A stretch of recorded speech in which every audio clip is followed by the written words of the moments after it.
capean, habis nulis banyak. Mana bukunya yang kecil?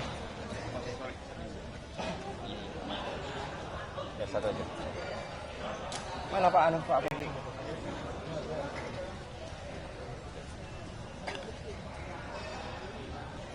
Gimana? Udah pada terima filenya? Ya, oke. Sebenarnya saya agak kondisi kurang sehat dikit. Karena teman satu kamar ada yang sakit, jadi agak sedikit ketularan. Ya, mana? Tunggu sebentar ya. Sebentar. Ya. Saya beri, yuk.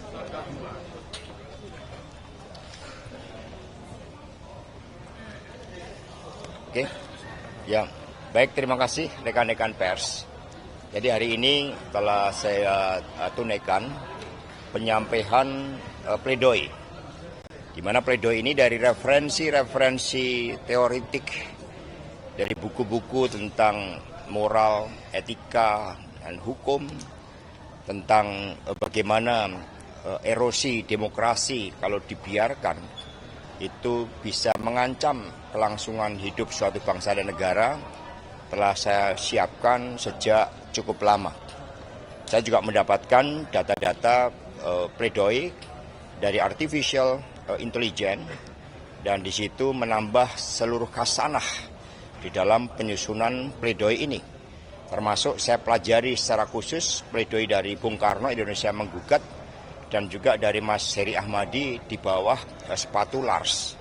Sehingga dari situlah kemudian saya konstruksikan dengan seluruh mata hati saya, dan kemudian mengalirlah suatu tulisan yang tebalnya 108 lembar, dan atas permintaan dari kader-kader partai tadi, setelah mereka mendengar siaran melalui YouTube, maka mereka minta untuk dicetak dalam bentuk buku. Sehingga ini menjadi bagian dari pendidikan politik dengan pesan tentang pentingnya Satyam Eva Jayate, dan juga bagaimana politik itu memperjuangkan kesetaraan. Memoria Passionate itu menjadi suatu titipan dari sejarah perjuangan kita yang harus kita wujudkan, dititipkan kepada kita, tentang rahasia penderitaan yang diperjuangkan melalui kehidupan yang berkeadilan. Tanpa keadilan tidak ada jalan kemakmuran. Membiarkan berbagai ketidakadilan sama saja dengan membunuh masa depan. Karena itulah dalam konferensi pers ini saya juga sengaja menggunakan rompi ini, karena inilah yang sebenarnya sejak awal melambangkan bagaimana hukum harus benar-benar berkeadilan. Kita tidak menginginkan hukum pada masa kolonial dengan pasal-pasal karet hadir kembali. Dan dari seluruh fakta-fakta hukum, baik di persidangan ini maupun persidangan tahun 2020, tidak ditemukan suatu bukti-bukti terhadap keterlibatan saya. Sehingga latar belakang politik terhadap kepentingan-kepentingan politik di luarnya memang sangat kuat mewarnai seluruh proses kriminalisasi itu. Dan tadi sudah saya sampaikan, di dalam buku ini yang kami pertanggungjawabkan begitu banyak aspek-aspek rekayasa hukum, pemutarbalikan fakta, penggunaan asumsi-asumsi yang tidak didasarkan pada alat bukti. Terima kasih. Sasa, tadi kan kuasa hukum seringkali menyebut Anda ini dijadikan tumbal oleh KPK karena kegagalan mereka menangkap Harun Masiku. Kalau Anda sendiri... Silakan, dari penasihat hukum. Dari penasihat hukum saja. Teman-teman, prinsipnya begini loh. Kenapa kami bilang ini kasus politik?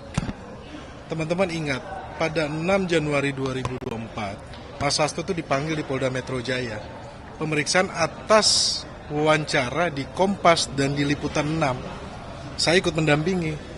Ketika pemeriksaan di Polda Metro Jaya, di Dirkrimum, kemudian tidak didapati bukti, karena harus mengklarifikasi kepada Dewan Pers terlebih dahulu untuk pemeriksaan tersebut. Ketika kami menyelesaikan pemeriksaan, baru selesai pemeriksaan sore sekitar jam 6, itu saya ingat sekali, tiba-tiba kami mendapat berita bahwa Mas Hasto dipanggil di KPK.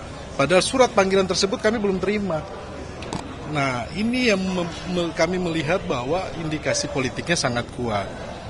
Dan berulang kali Komisioner KPK menyampaikan sudah mengetahui titik lokasi dari Harun Masiku.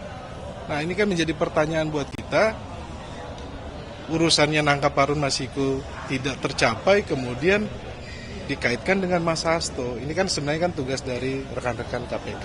Kawan-kawan, persidangan hari ini kami bisa menjawab terkait dengan tuntutan dari jaksa penuntut umum.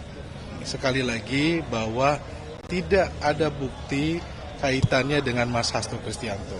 Yang kedua, kami mengajak kepada semua publik agar kami minta mendoakan majelis hakim agar sehat, kemudian diberkahi oleh Tuhan sehingga bisa memutus seadil-adilnya. Kami berharap kalau majelis hakim melihat bahwa terdapat keraguan-keraguan atau tidak ada bukti, kenapa tidak untuk memutus bebas tanpa kami mendahului.